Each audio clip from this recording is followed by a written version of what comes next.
Hello YouTube and welcome back to the channel here today for the finale of my Takopi's Original Sin reaction series on this Friday morning, weirdly enough. Early morning recording session is go. I've got my coffee, I'm ready to go. And yeah, it's the finale. I've also already noted, I don't know if this is a spoiler or not, but this episode's not that long. It's pretty short, so it's like 22 minutes, which is, I don't know if that's enough time. I wanted a longer episode. Anyway, I'm sure I'll manage. And for my kind of purposes at the moment, needing to get on the road pretty soon, it's actually pretty okay. So, yeah, let's try to jump in here and see how we end this thing. I'm not going to make any large scale predictions. I've been doing that and I've been wrong every single time. The show keeps twisting and turning in brand new, different ways every single time. Let's just kind of let it happen, shall we? Over here to the YouTube comments, of course. 3 here today, starting here with Molly. Pretty fucked up that Marina had to be isolated and do school through Zoom for 2 years. Apparently Japan didn't do such a thing, but I digress. COVID is isolating. I was isolated with mum, and mum's kind of crazy, no? So, like, that surely doesn't help when it comes to exacerbating things, is my point.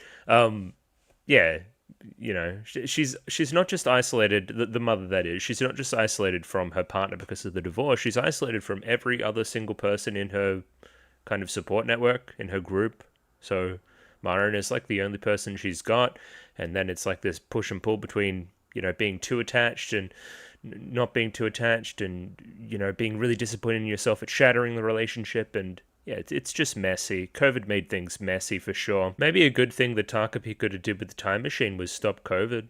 That could have been pretty good. Like, just like lock it down earlier. I don't know. I digress. And then, yeah, I got this part at the bottom. Obviously, again, the cup being broken and scarring her face. It's like here, clearly she got hurt by mom. Like, that's what we're getting at there. My question was related to timeline stuff. I'm pretty sure that that happened between kind of 2016 and 2022, if that makes any sense. Because that's the only way that would make sense, because the Mariner we see in 2016 doesn't have a cut face. Makes sense, makes sense. Next comment here from Iwayuru. I did eventually get here, but it did take me a while, so thank you for catching me up. Yeah, the reason why Shizuka ended up dying was because of the rope used. The rope that she used initially broke, and she survived, and then I'm kind of headcanoning that kind of, you know, Child Protective Services then found that, took away from mom, moved her away, blah, blah, blah, blah. She got her life a little bit more on track, or at least, you know, a semblance of, and that has come back to this town a few years later. I think that's the way I think it's going. But again, I've still got one episode to go. There could be more information there yet. Which, of course, again, the irony there is that the, you know, the rope's meant to, like, repair the relationship between Shizuka and Marina, which I guess in some ways it does. Kinda, because it prevents. No, but it doesn't. I don't know what I'm saying. Anyway, I'm pretty sure the rope's going to come back this episode if I was going to predict forward. And yeah, probably the comment I should have started with here from BD422, something I noted very, very early in the series. The first episode is titled To You in 2016. Which I thought was odd. And I'm like, huh, that's weird. And then not remembering that, I went into the, you know, episode 5, which is titled To You in 2022. And then obviously you can see the gap there. So they're 16, they're in high school. That's now making a little bit more sense. I was saying middle school the entire time, and 13 and stuff.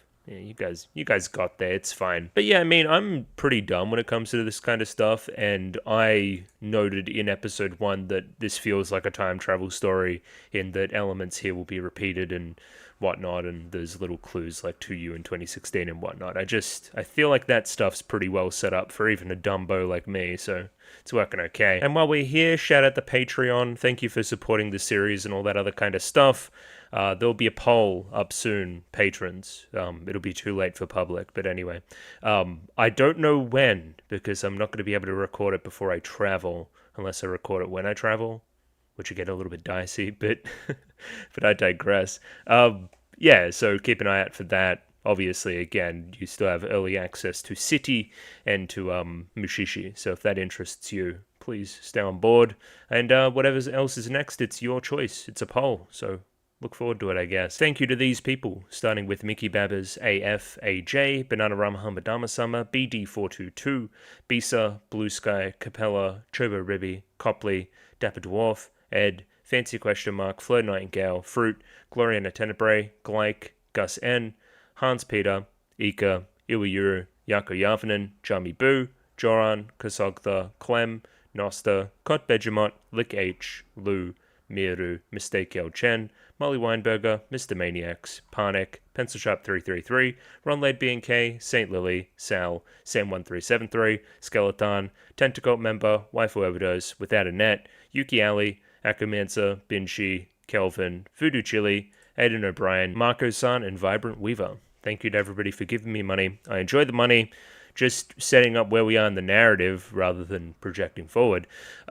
We kind of did episode 5. There was a big reveal around, I guess, the real start of the story, which was Takopi interacting with Marina during high school. I guess I should go back even before that. So the trip to Tokyo with the dad was a bust. Dad's a piece of shit. Shizuka's gonna fucking hit Takopi with a rock, and then that kind of frames the flashback. Whereby then we go back to the past, which was the future. And we find out that, hey, Takopi... Events transpire in the Marina story to the point where Takopi now wants to go back and kill Shizuka, but loses his memories in that process whilst accessing the time machine at Planet Happy. And that's a reason why he can't go back to Planet Happy, because he's kind of like a wanted criminal there, for lack of a better term. Then it got a little bit hazy. Takopi remembered that, and then at that same point kind of flew down and went back to the... what do you call it? The pipes, I guess. And then he's like, I gotta kill Shizuka. And then he's like, no, but actually Shizuka's kind of chill and pretty nice and has a shitty situation going on as well. She has twisted a little bit over the course of the show, but that doesn't mean that she does not still deserve salvation.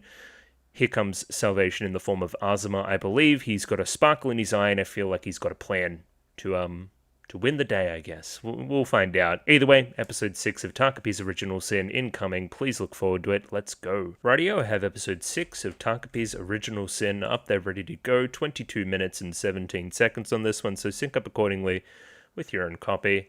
I wonder if that means there's like no opening or no ending or something. Anyway, we'll investigate, I'm sure. I'm using the GJM subs, so use that version. It should be pretty similar to official, I believe. If not, there's a picture-in-picture version in the description below. Let's give this thing a 3, 2, 1. Radio, 3, 2, 1, go. Okay. Mm-hmm. Who is you fighting with? Oh, this is the past. Yeah. It's my good friend Chappie.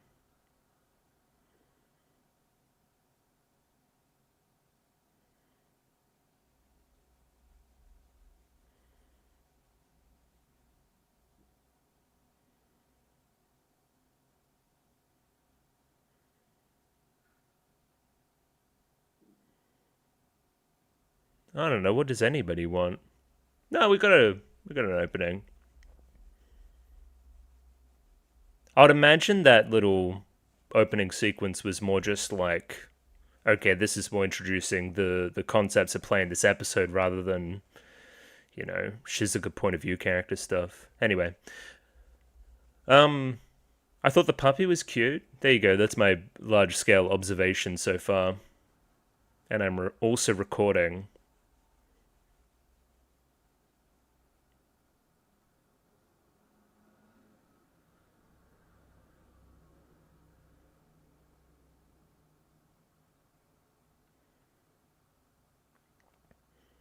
I guess, okay, I didn't say this earlier.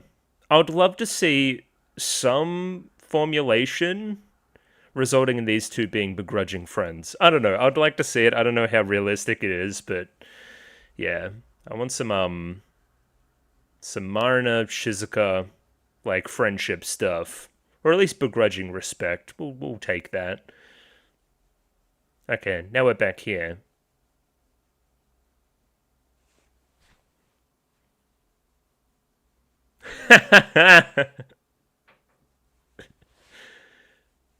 Yeah, the whole baby voice thing doesn't help.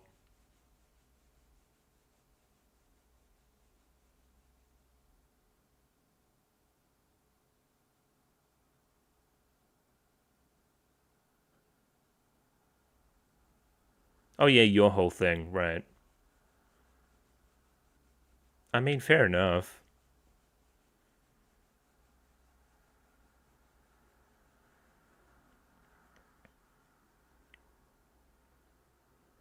Jesus.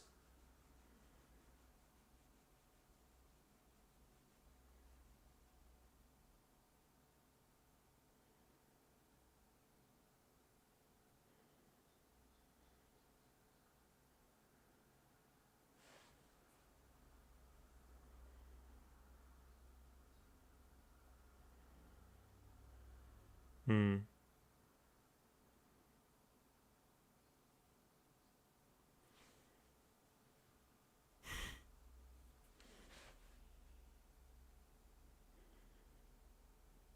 You're kind of stupid, but I don't think you're bad.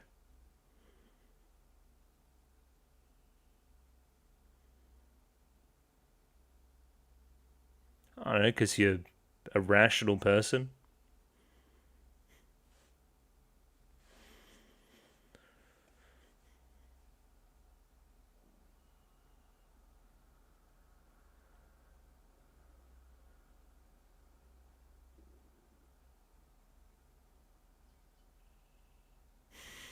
Because it's more complicated than that. Yeah, that's how it goes. People aren't black and white.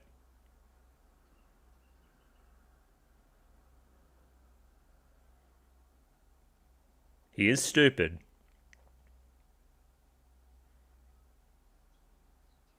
Yeah, you're stupid too. The stupidest, even.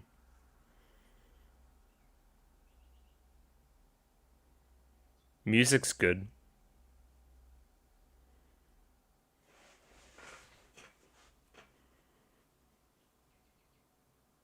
Hmm.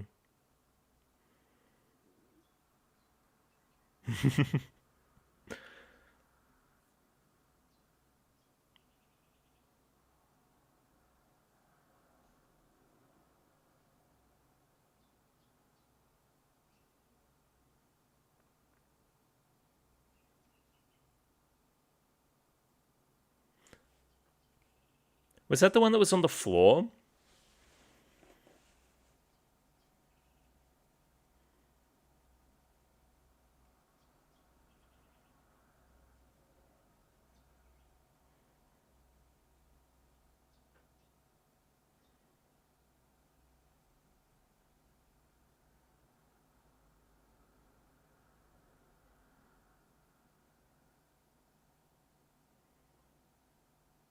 Oh, it was all night? Yeah, it's like the next morning.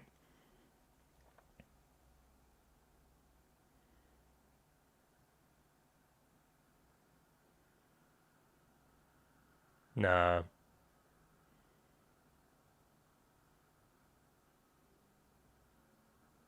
Damn.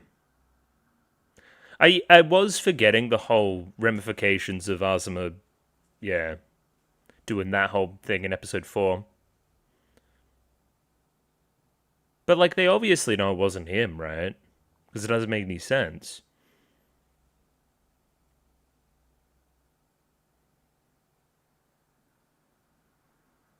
Obviously, the glasses are significant too.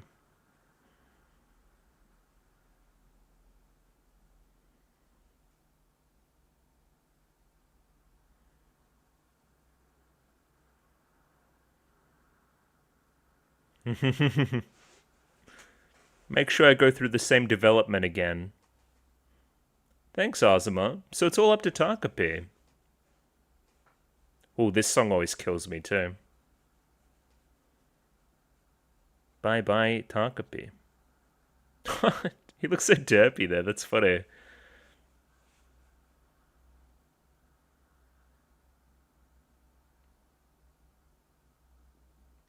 What's he doing now?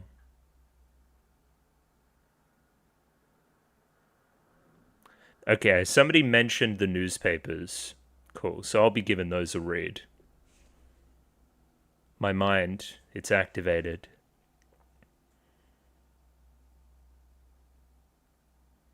So that was very quick. I didn't pick up any of that. 2 girls were missing, which I'm imagining is, you know. Sup?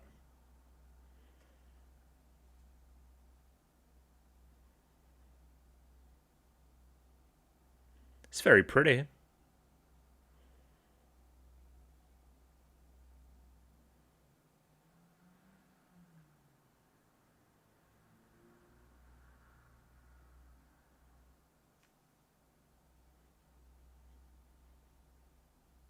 Okay.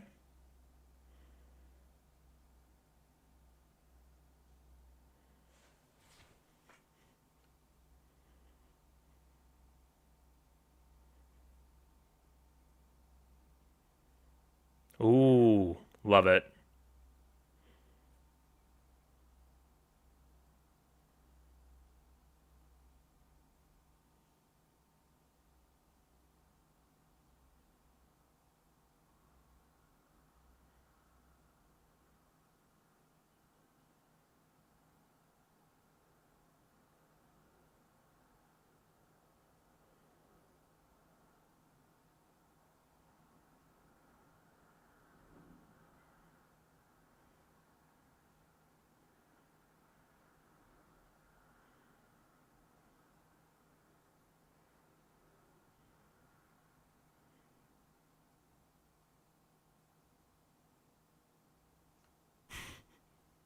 The sound effect's kind of funny, though.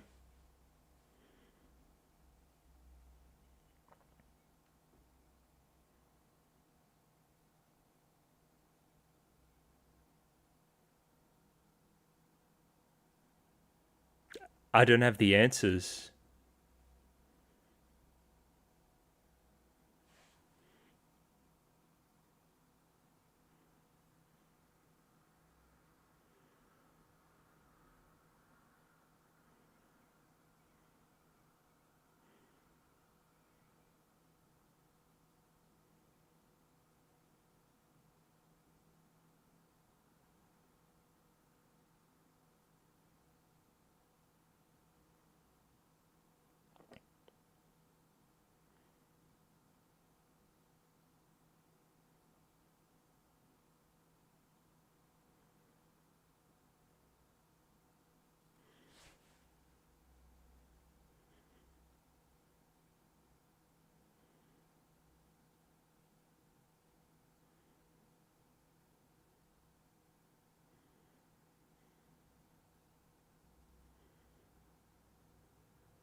Well, that was brutal, wasn't it? Jesus. Holy shit. No, not the insert song. No! Brutality. That's crazy. Oh. No tears, I'm good. I'm good.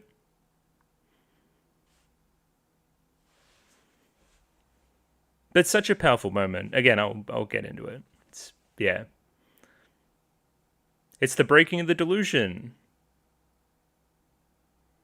And the hand holding. Oh my god.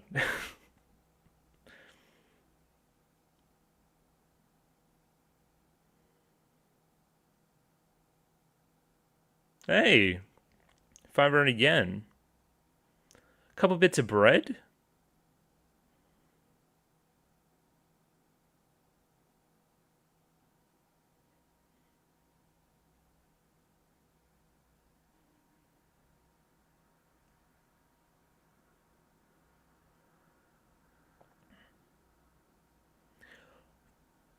Yeah, but what's our ending gonna be? Because where we... Yeah.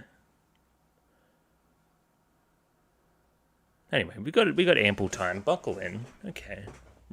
Recenter ourselves.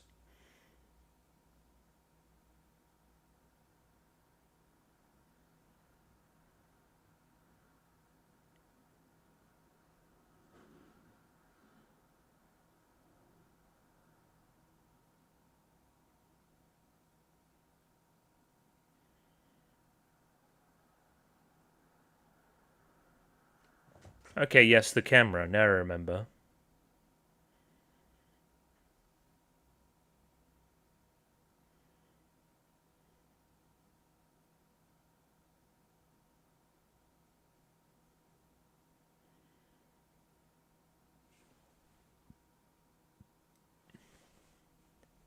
And what does that do? One last thing? What are we doing?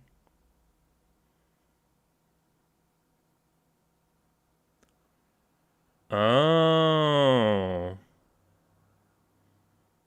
Yeah. I'm like powering it.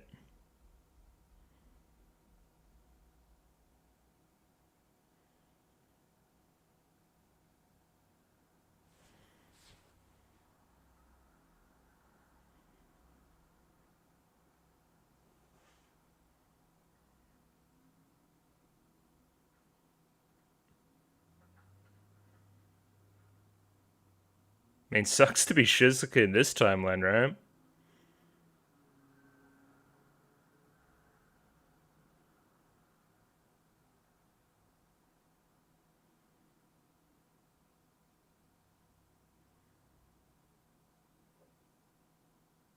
Thanks for the bread.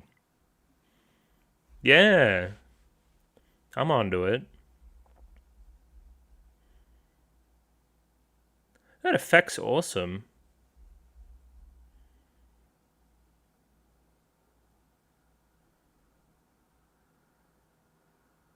Cool. And now we're back and no Takopi. And you don't remember anything?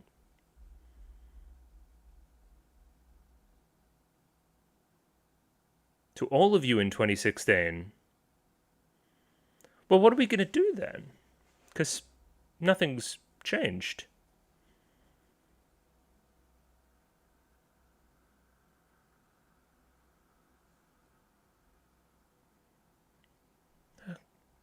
Magic?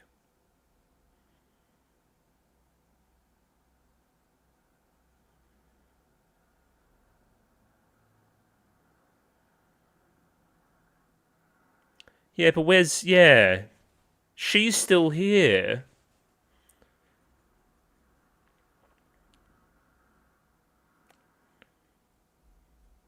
And we're back.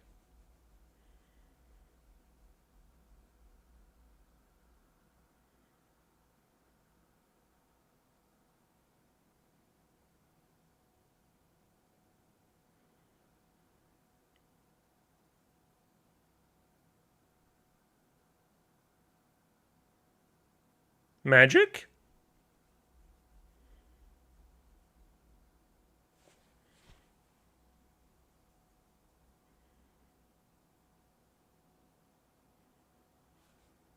Fight.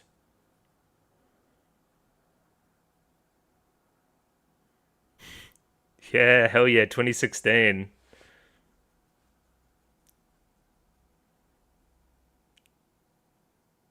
Yeah, what's your PSN, bro? Okay, so Azuma cooked too, that's good.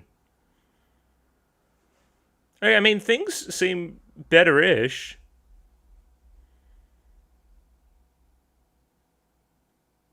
Anything? Nothing? Naoki? Dude. Okay, they did Ozma right then. Yeah, but what? Yeah, what's gonna happen here? Yeah, this is still poor.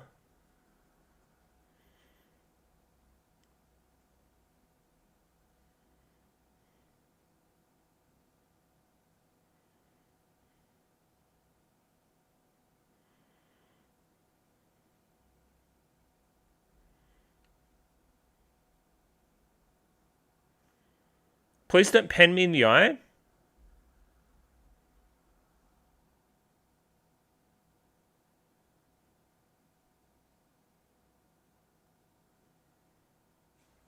Flowers. It's my little friend. What are they going to name him? What are they going to name him? I bet it does something.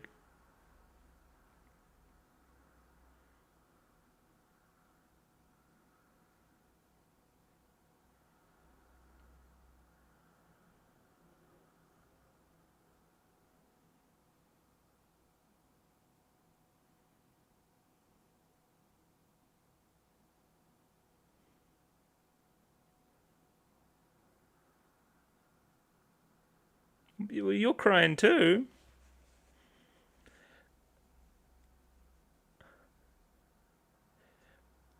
Magic memories.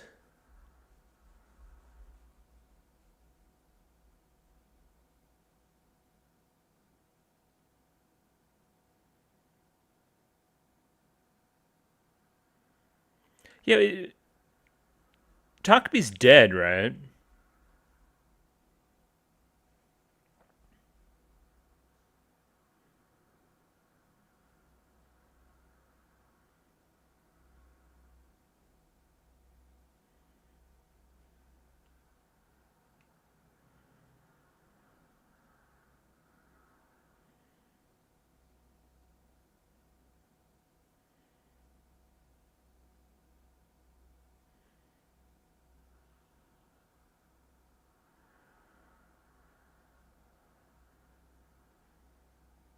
Yeah, hey, they're kind of together. I mean, reaching adulthood would be really nice for those two. Bye bye. My good friend Takopi, of course.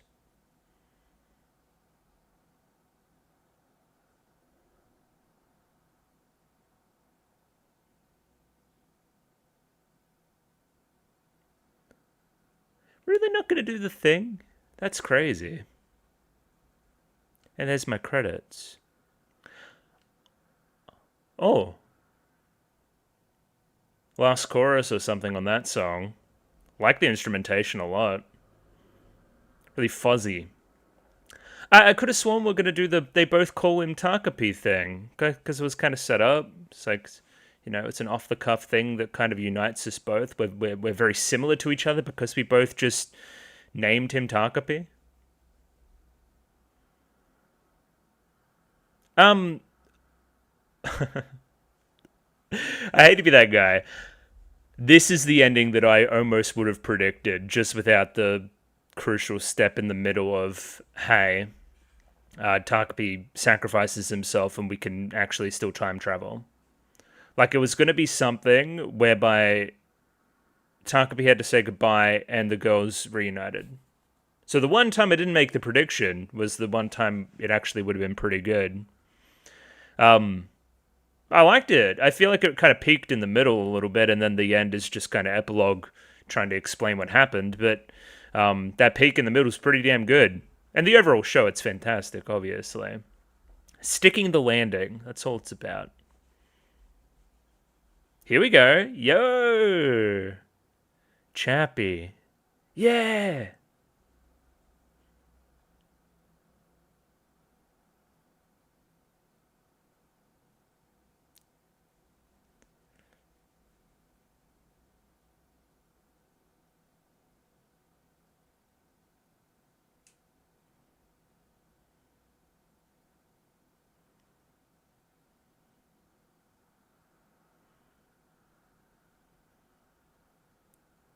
What the hell are you talking about?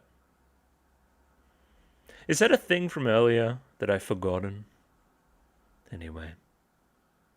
Oh yeah, the pink and the cherry blossoms too. It's all coming together. And there we have it, folks. That's the ending. I'm still deciding. Maybe I'll return in 5 seconds. Maybe I'll return in half an hour or so. Yeah. you'll see me again and I'll talk about that episode in a little bit more detail. I'll read those newspaper clippings and whatnot.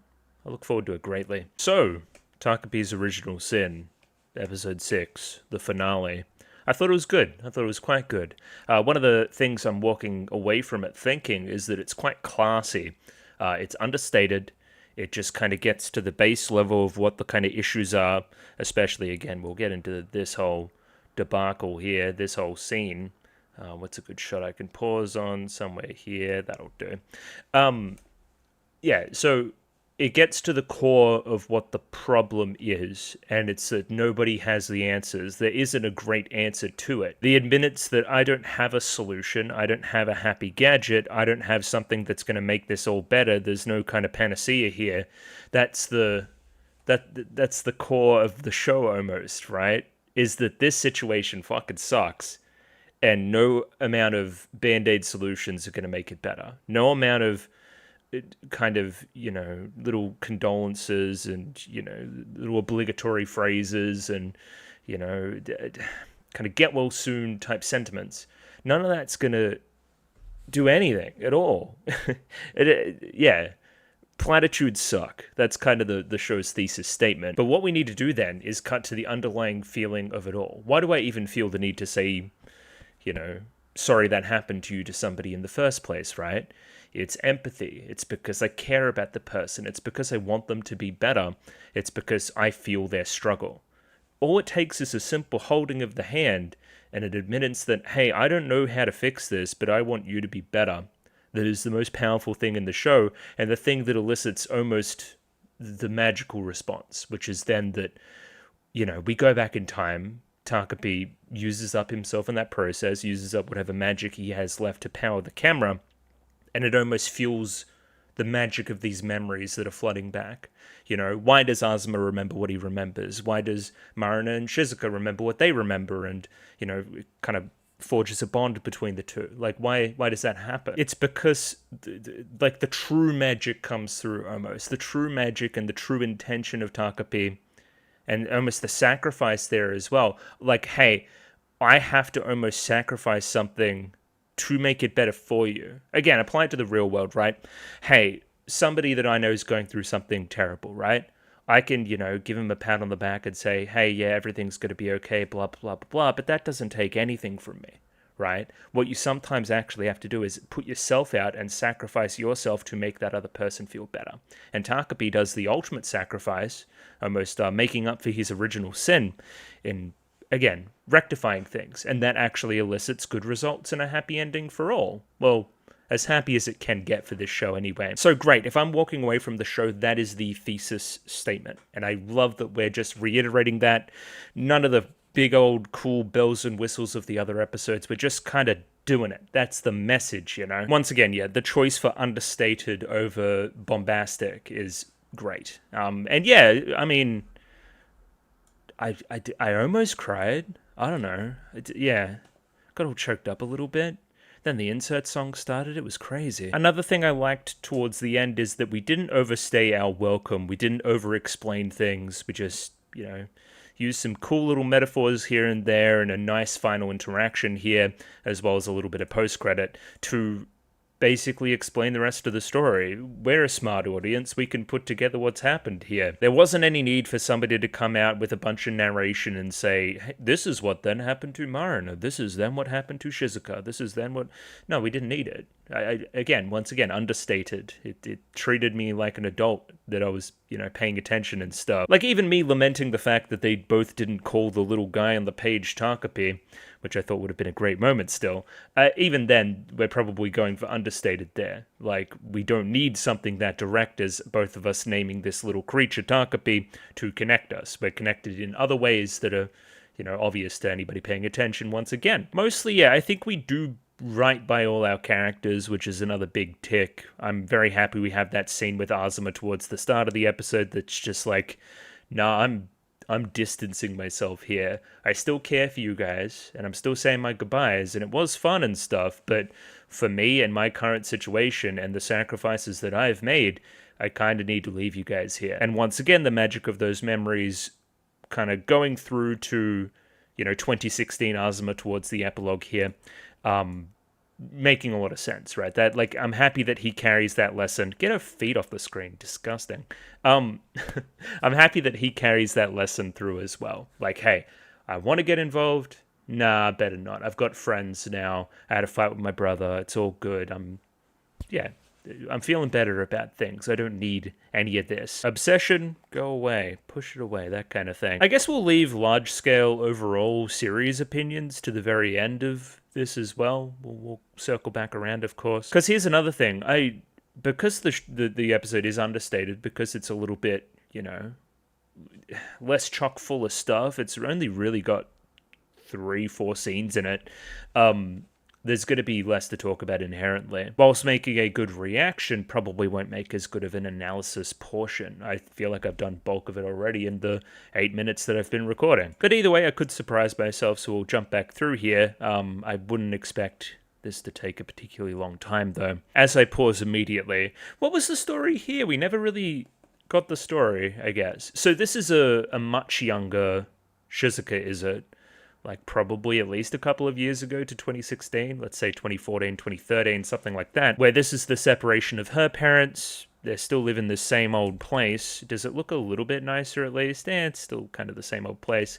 Whereby the parents are fighting, they're going to get divorced, and Chappie's a little puppy. In contrast to Marina and her parents and their arguments, we don't really get to see these. We just kind of see the shadows.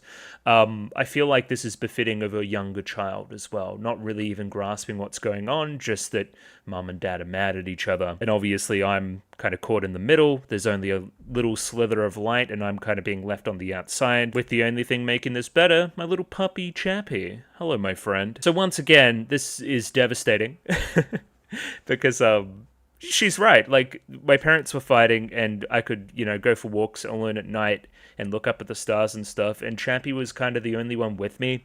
He was the only one, like, happy to see me, happy for me to be around. I've known him since he was a little puppy. Like, I don't know, man. At least Chappie stays alive. Shoutouts to Chappie. But yeah, watching this scene and then like circling back around to the stuff that happens at the start of the show is insanely sad. Insane. Shizuka here says that once upon a time I would go for these walks at night. I would wish upon a star, of course, for all these various different things, but what was it that I truly wanted? I think we see that manifested through Takopi in this scene here. What I really wanted was just a little bit of empathy and somebody on my side. And we kind of see it through that montage as well. Takopi just kind of sticking around and helping her out and stuff, and, feeding her, caring for her. I'm actively interested in your well-being, all that other kind of stuff. Just somebody like Chappie that isn't a dog, I guess. Like another human that likes me. And it's very cool that Marina needs that as well, and then they both become that for each other through the magic of Takopi during the ending. I feel like that's great. What I truly wanted wasn't any of the things I wished for magically on these stars. It was something way more basic and, way more real, I guess. Magic here wasn't the answer. Once again, one of the show's thesis statements. So yeah, I mean, in the end, the opening didn't really lie as well. It kind of became the truth. These two became begrudging friends and whatnot. And all these things kind of happened too.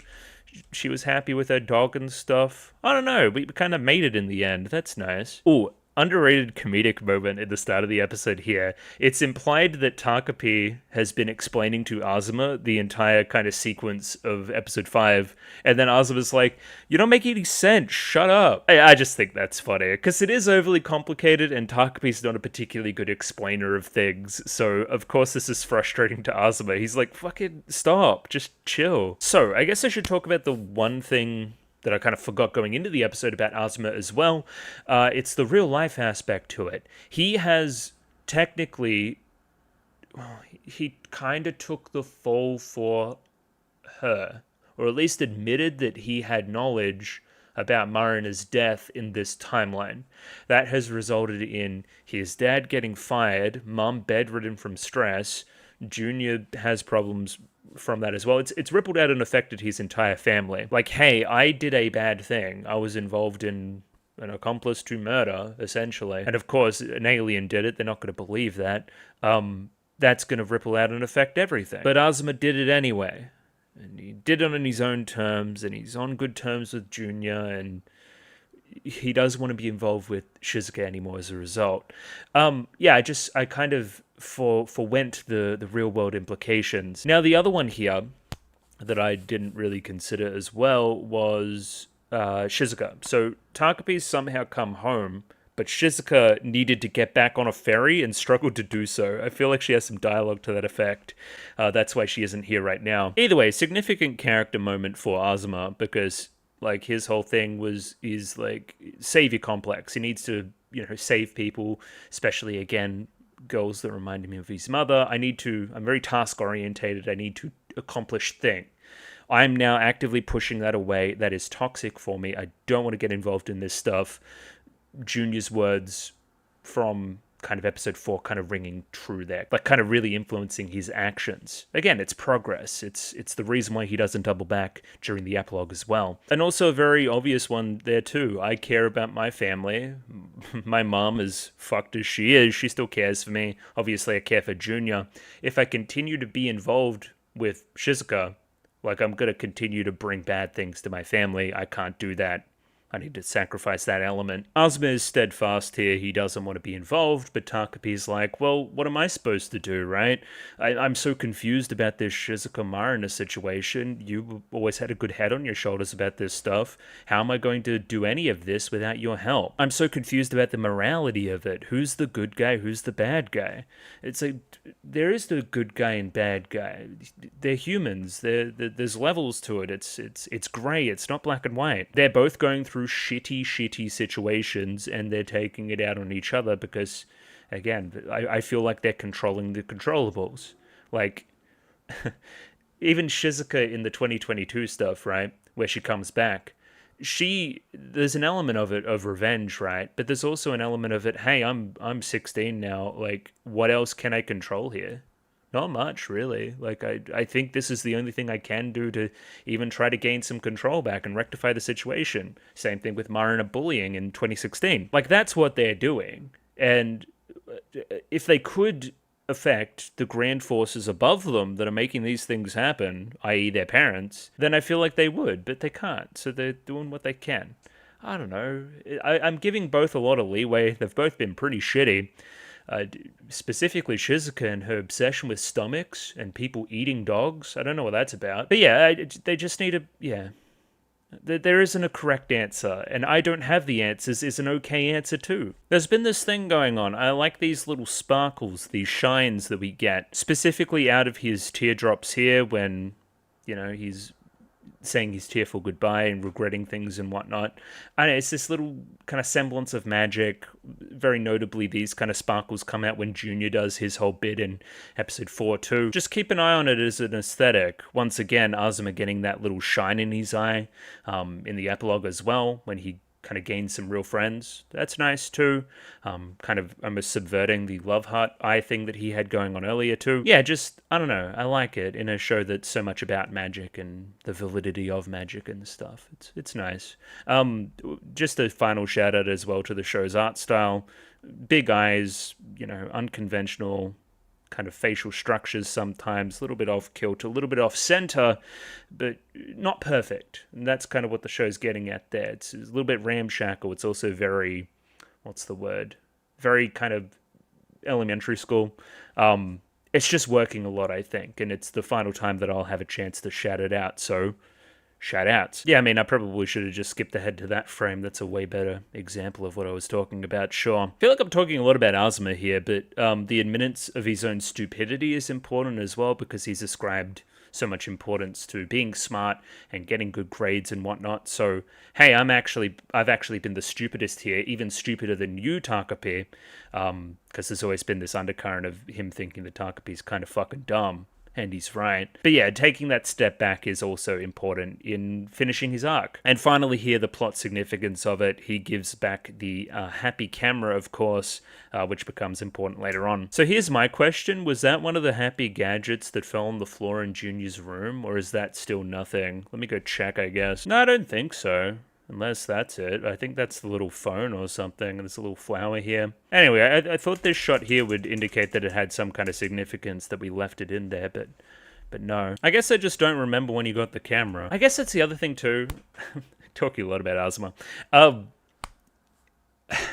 Takopi and Asuma are one and the same because they're approaching this situation with Shizuka and Marin and that kind of thing as a problem to solve, where once again the answer is to admit that I don't have the answers. And to just show some genuine care and some sacrifice for the person. Like, the two of them are like, oh, we must have a solution, but kind of between your brains and your gadgets. We're like, okay, there must be something that I can do to tie this up in a nice, neat bow and everything's going to be okay.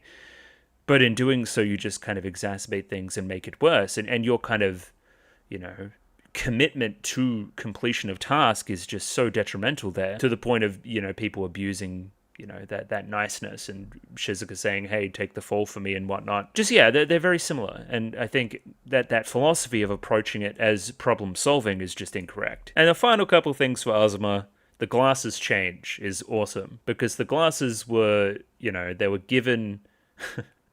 They were given to him by his mother, even though they weren't his prescription and they didn't work right. But he felt that he was such a people pleaser that he just needed to tell her that, hey, no, they're fine, they're going good. I must seek mother's approval, of course, and get those pancakes. Azuma finally getting some glasses that actually fit him and, help his eyes, and his father doing that, and his father genuinely sacrificing something with his kind of wage to do so is a great, once again, bow on his arc. It's wonderful. He finally got the help that he needed. He finally wasn't just listening to mom and getting her approval and whatnot. And dad was the one to show the care by genuinely sacrificing something, which once again is what Takopi does, which results in our happy ending, in my opinion. Yeah, that's great. And also shout out to the one good dad in the show, apparently, that cares about his kid. That's pretty novel. Just even shouting at the dad even more. It was his last paycheck. He was like, he might not have any money anymore, and he still spent it on his son to make him better. Dad of the year, as far as I'm concerned, by the show's standards. This is kind of our final goodbye here as well. This one has a very obvious kind of come around point by the end of the episode in the epilogue. He does have a fight with his brother. He remembers this through Takopi's magic memory stuff. We'll talk about it. Okay, newspaper time. I'm going to not read all of this out loud verbatim. I'll summarize and stuff. I would believe that this is the two sisters that are the daughters of Shizuka's dad. Yeah. I don't understand why they got abducted. Hang on, maybe I'll continue to read in the following ones and it'll make more sense. I know Shizuka said that she wanted them to fucking die or whatever. Maybe they ate the dog, so... One witness reported seeing a suspicious man speaking with the two girls shortly before they vanished. So, I mean, it wasn't Shizuka that did it, is my point. And there was a black minivan. I don't know, I'll continue to read. A cry of grief, give us our daughters back. I don't know, maybe this is... This is the dad? The dad's 45? Hang on. His daughter's disappearance on the 13th of last month. Was it the 13th back here? Yeah. He's 45? Yo! I thought he was 29. What the fuck? Okay, here we go. The girl A, who's age 10, from Hokkaido, it's obviously Shizuka, was also seen at the kind of site of the abduction. And then we go into, hey, isn't mom a piece of shit? Isn't she connected to Marina's murder? Blah, blah, blah, blah, blah. Online about it. And then, yeah, they're found alive, but in a fragile condition, apparently, physically and emotionally abused. Do we have a date?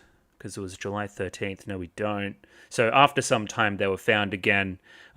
People continue to question the whole case, the father's involvement, Shizuka's involvement, blah, blah, blah, blah, blah.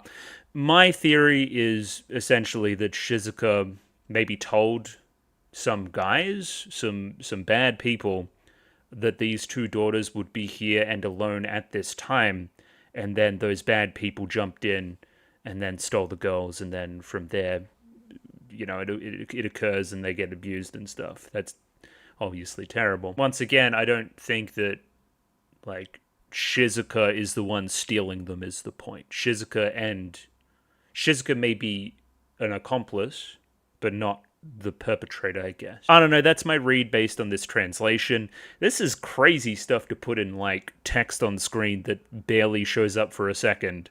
that people wouldn't really read. I'm happy that people told me to go back and actually read this stuff. It's kind of nuts. It also explains where Shizuka has been, because there was a time lapse there whereby Takopi has kind of been waiting here the entire time before this scene occurs, as well as the whole couldn't really come back to Hokkaido type thing. And the whole reason that she's even back here, as we say, she's still holding on to that collar. I need to check the animal shelters around here. Maybe some other people fucking ate him or whatever. I guess she had enough of the other sisters. Like, there's proof enough that they didn't fucking steal Chappie. So, therefore, I must come back here. I feel like that's the idea in her own twisted mind, I guess. Yeah, Takopi, like, then obviously initiates, like, please don't do that mode, which is fair enough. And he's, like, pushing out a bunch of, like, magic little, I don't know, sparks and stuff. But then those sparks, they start to twist and alter and become a little bit darker as Shizuka gets to the end of her tether here. Like, this is her breaking point. I don't need a moral lecture from Takopi after the things that I've done over the past little bit, right? After the journey that I've been through my entire life. It's kind of been building up to this fucking outburst, right? These magical sentiments that you keep trying to say to me, these, you know, things that you morally should do, right?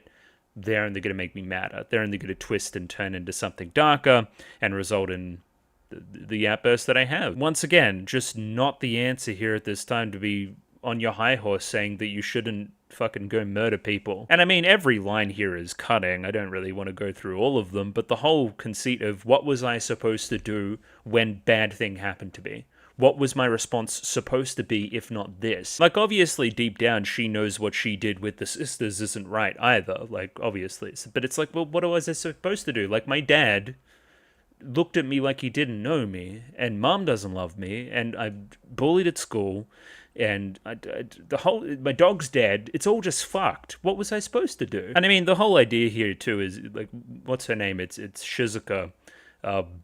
She's kind of quiet as well. This is finally, she's been kind of holding it in and taking it in for so long. This is the outburst. Like, through the whole show, she's, like, understated and quiet and stuff. Because, again, that's also her defense mechanism. If I just stay quiet and still, people won't fucking hurt me and stuff. This is the moment where it all just comes out. Okay, I mean, I saw somebody describe Takopi as, like, a great show that you'll never want to watch again. I'm probably not quite there on it, but it's fucking brutal, man. Like, this scene, I don't know, something about... Because I'm sure we all, like, I don't know, we went to school. We know that there's some kids there that didn't have, like, a great kind of social situation, family situation going on. And it just kind of makes me think about all that stuff, too. And how lucky I am to not be in that position. Like, something as simple as, like, Chappie barking too loud, people getting mad at me, and I don't have mom or dad here to explain anything. Like, people are saying, hey, we're the adults. Are your parents home? No one's there. Like, that's so real, man. Another trope I love, the moment where, like, anger turns into, like, vulnerability and sadness. And obviously the voice acting doing the heavy lifting here, too. It's really good. It's really, really damn good. And I mean, there's the answer, right? Like, what should I have done? I don't know what you should have done. I'm sorry. But it's finally the admittance that I don't have a gadget to fucking help here. I don't have the answers. All the answer I have is handhold. And I'm going to care for you. I'm going to be in your corner now. And I mean, I guess I've addressed this a little bit, but I haven't probably in a few episodes. Takopi is just wrong, like a lot of the show. Like, he's just in the wrong. He's doing the bad thing. And I feel like the audience should know that. And it's a huge moment here. Takopi is almost apologizing to both Shizuka and the audience for me being naive about things. I'm sorry I didn't know. I'm sorry I didn't understand. I'm sorry. But again, cutting through all that shit, cutting through my kind of shortcomings on it, there's still care at the base level. And I mean, this is a moment. No! Something about, just Shizuka, like, finally admitting that Chappie isn't coming back, finally admitting that he's gone, and, like, that being the moment that Takopi comes down and, like, hugs her. Because, again, Chappie dying, if we kind of go back, that's the impetus for wanting to kill myself, right? And that and kind of Marin are really pressing the issue there. And instead of that, we get a little hug as she's, you know, being consoled on the issue. And yeah, it's also the cutting through the veneer. She always knew that deep down that he was dead. Like, she did. She was just holding on to some kind of magical delusion that he wasn't. And it's that moment of release there that I feel like is the thing that's getting me, is the thing that's so powerful. Didn't really talk about the setting either, but I just, once again, feel like it's really classy and understated. This location that's been this, place from the very kind of first episode. It's probably the most, like, iconic kind of setting, I guess you would say, of the show. And kind of just, some cherry blossoms after the winter, when all this kind of shit's gone down with the sisters and whatnot, illuminated in the moonlight, kind of little magical sparkles almost coming down as well. Obviously, the cherry blossoms mirroring the pink color of Takopi as well. It's this new beginning. It's this turning over the new leaf. It's a change in Takopi's tact. It's just, it's the correct choice. And we didn't go too crazy with it either. We didn't animate the fuck out of it. We didn't need to. Looks good. Doesn't look crazy, doesn't distract from the power of the moment. And then we have a kind of musical montage insert song here. Might go through once and do the lyrics here before coming back and talking a bit about the visuals. My eyes are full of tears, I don't know why they're falling. I search within my heart trying to understand. I mean, this stuff is all pretty straightforward thus far. That's tears falling and trying to understand is like the summary of the last scene. I sit within the same sky as ever, and all I want is to laugh together. That kind of rhymed, that was clever. Drifting away back to those peaceful days is the kind of final line we're treated with there. It's kind of a short old little segment now that I'm just going back and doing it. Yeah, the lyrics there were pretty self-explanatory. I want to laugh with you, I want you to be happy. Themes of the show. We're even still crying now, obviously matching up with the lyrics there. Very obvious in the kind of floral stuff here, the pink flowers. Because obviously she's still missing and running away and stuff. So she's just like still got a bag on and she's just sleeping in the woods with Takopi. And they're both kind of crying in each other's arms. Oh, God. Damn it. Okay. No, move on. I don't know. Essentially the whole kind of, I'm going to stand by you no matter what and keep holding your hand and be right next to you and care for you when you feel like you're all alone. There's a bread shop over there and we're going to share some bread using the secret money that we had. Only use when we're in serious trouble. You weren't in serious trouble before? This shows great self-restraint. Either way, yeah, we're just going to buy a little bit of bread and eat it and make sure we're okay. We're still crying the entire time too. That's crazy. Sharing bread, I don't know, you could kind of take that into breaking bread as well and making peace with one another, but I choose to take it to episode 1, where one of the first things they do is that she feeds Takopi some bread. It's also fun because it's like Asuma's money as well, so he's continuing to care a little bit even after everything, so that's cool. Ooh, this is great too. This is a shot from the start of the episode where she's holding the Chappie as a puppy, and now we're kind of doing that, if the OC wants to behave, with Takopi kind of in that spot. It's almost like I've replaced Chappie as this thing that kind of makes me happy and is going to unconditionally care about me. That's kind of, yeah, I didn't really see that before, but that's pretty obvious now. Also, again, during this time, she would look up to the sky and wish upon a star. That kind of magic element to it, Takopi coming into that too. And then, yeah, at the end of that, I'm happy. It's just us two together. Also, again, a lot of night and stuff there, a lot of kind of, snow and rain and stuff. Seeing the kind of sunset on the ocean on a new day. It's a nice little scene for it too. From there, we kind of go into, hey, here's the happy camera. I'm going to power it. It's going to take us back to this point. And then that kind of side of the story starts and the epilogue begins. And yeah, this is where Takopi sacrifices himself in trying to rectify things, in trying to make things right, in trying to have one final do-over. And again, my question immediately is, okay, how do we make the same old thing not happen again? The same old everything. It's magic, baby. A little sprinkle of magic. The one time that Takopi and his magic actually helped was when he actually sacrificed something, which again is, I feel like that's a pretty solid theme there. So this becomes a question of how the time travel works. I'm going to hope there's only ever one world state and we're not doing multiple timeline type stuff. Because if not, we've just stranded this Shizuka here in this timeline in 2016, 17, whatever it is now, with nobody. She can't go back to her parents. She's accused of murder. She's a suspect in the kind of kidnapping of two sisters. She's on a fucking tear, and Takopi was the last thing that she had fucking left, and then he just left.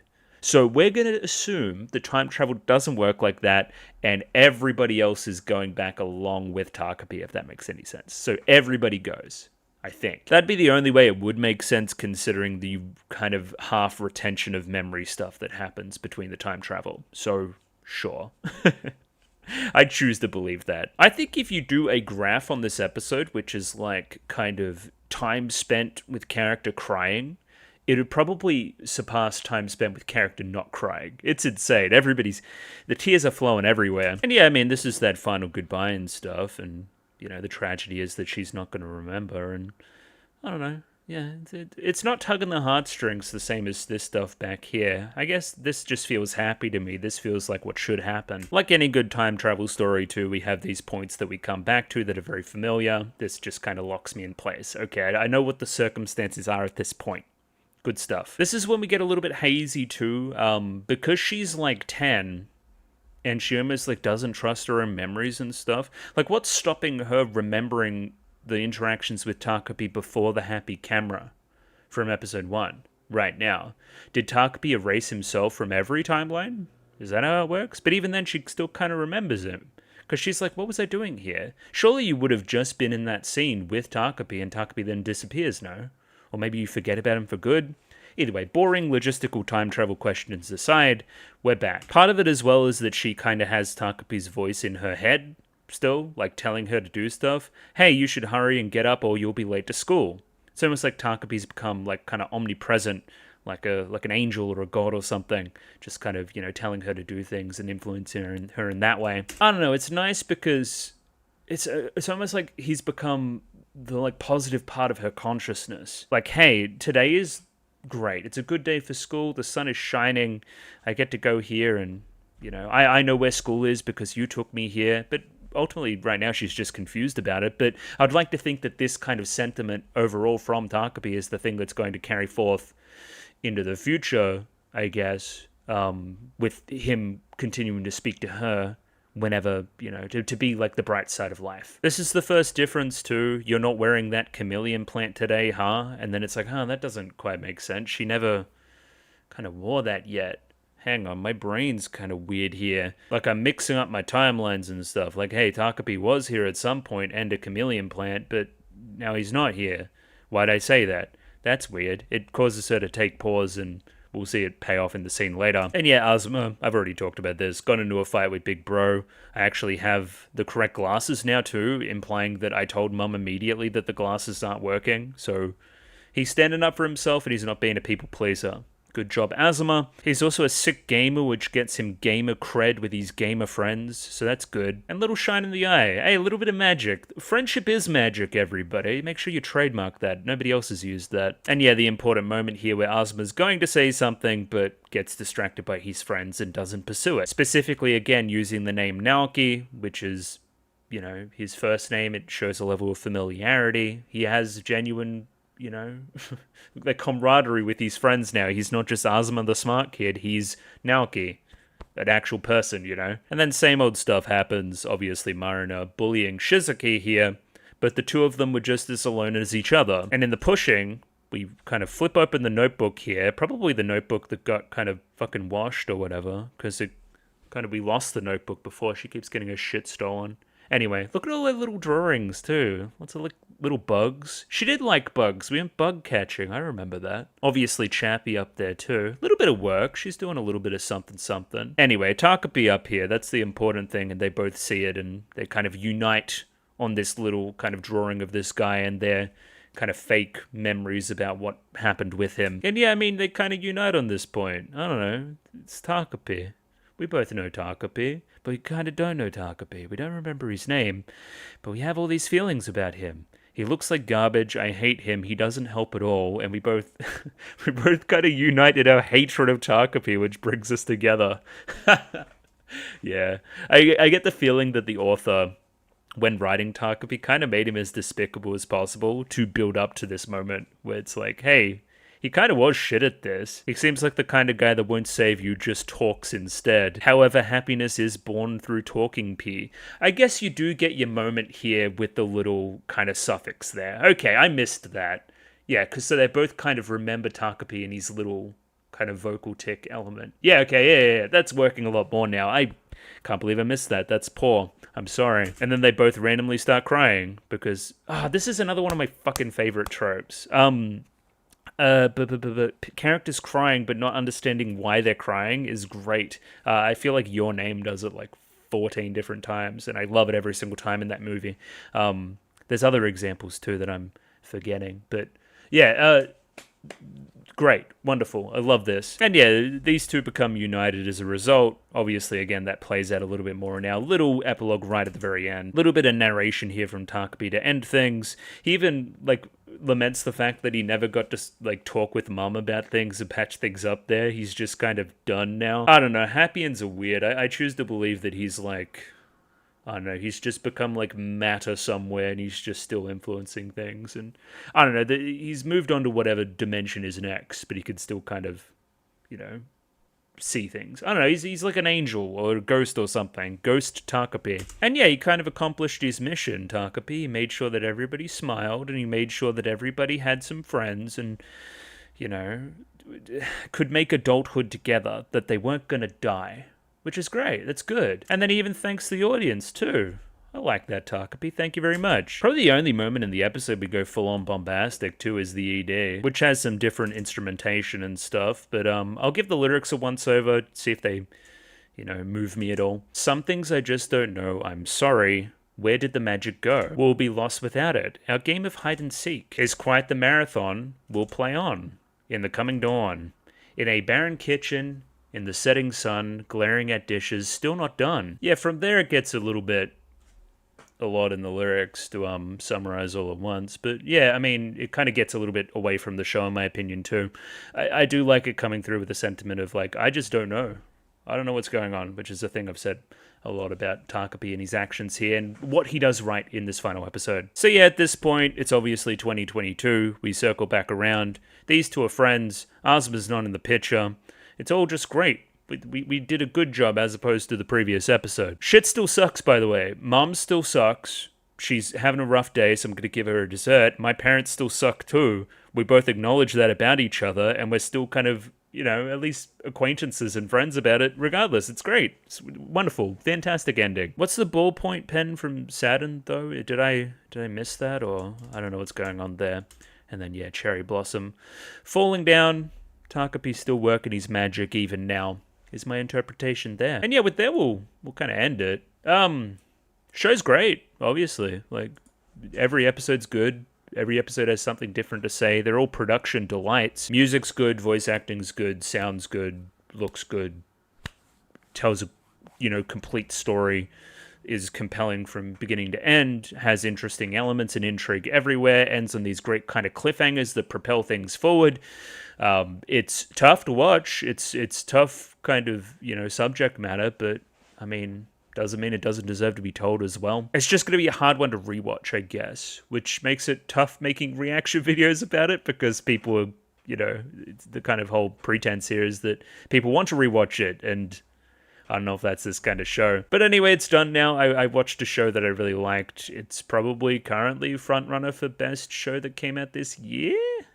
I'd need to look. City early is very good though. Holy shit. City, man. Whoa. Anyway, that's for the City videos. Anyway, I feel like in most people's minds it's going to come down to those two. Shonen people be damned, I guess. I loved it. I loved Takopi's Original Sin. I thought it was great. So yeah, I don't know its utility into the future for me besides just kind of thinking about it. Yeah, revisiting those early episodes will be rough. And I'm not talking chappy. From there, again, we're going to do a poll. I don't know what I'm going to put on it. I would like to do something serialized, something with a large narrative and stuff. Because a lot of the shows I'm doing at the moment between City and Mushi-Shi are kind of episodic, so I'd like to get something like Takopi that had a continuous story. That's pretty broad. We're going to leave it there. Thank you for watching. Time to edit this sucker. Let's go. And yeah, I'll see you on the flip side. Thank you for the support and whatnot. See you next time. Bye-bye.